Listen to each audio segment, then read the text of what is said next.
Hello and congratulations. Hi, Perry. Thank you. I am going to kick it off with probably the most serious question you're going to get asked today. But one of my absolute favorite parts of this movie is how Luigi is always there to support Mario's goals and ambitions, even when no one else will. So I want to know, who is your Luigi in this crazy business? When you have a big idea or a dream, who do you know will always be there to back it up?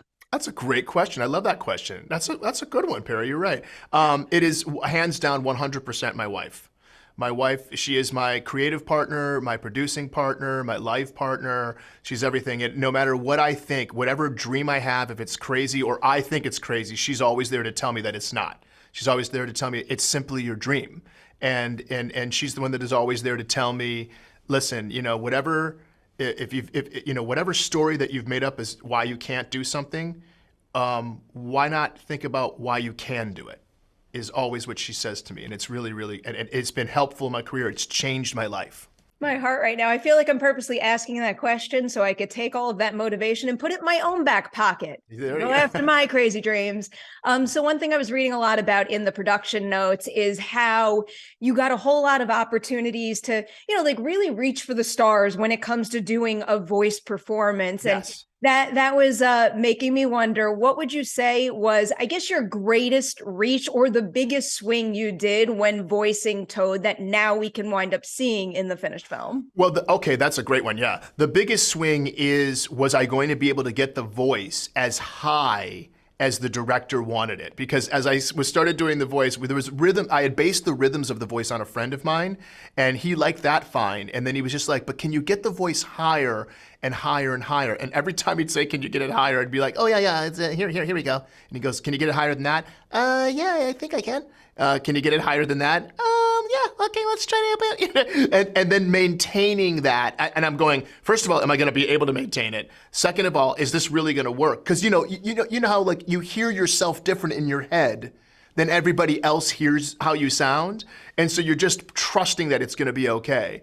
And it worked out. It worked out. And then I watch my interviews back and I hear what everyone else hears and I just want to fade away a little bit. Sorry. All right. So I was also, I was reading a lot about how you did a lot of improv on this movie. And it always makes me curious when it comes to making an animated feature and doing improv, because I know there's so much development that goes into play. There's a lot of moving parts, so many departments and different artists. So to kind of give us a sense of how much improv you can really do, what would you say is the biggest difference between the version of Toad you were presented when you were first offered the role and how the character turned out in the finished feature? The biggest difference would be, I think, that he has, he's actually more of a go-getter in the final version. I got to be a little more contemplative when we were running it, because there was lots of stuff where I would improvise. I would make Toad a very kind of, for lack of a better word, loquacious person. Like he would talk and talk and talk and talk, which is just me trying to get more screen time. And so I would improvise and improvise and improvise, but then eventually we get to a point where that all gets cut down to all just the essentials, and you find him being real, like a person. He's like really a person of action. And that was something that was great. But I did get to improvise quite a bit, which was fun. The thing is that it's easier. It's a little easier now with all the technology we have, because you can improvise something and they can go back and reanimate something or additionally animate something to match what you've improvised. It's true magicians back there. I'm so impressed. They really are. The movie looks incredible. I have to leave. I will say congratulations again. Thank you for your time. And also thank you for always being awesome in these interviews. Oh, everyone, everyone says it. You're always like on point and really like lovely and warm and thoughtful. And I think a lot of people appreciate it, and you should know.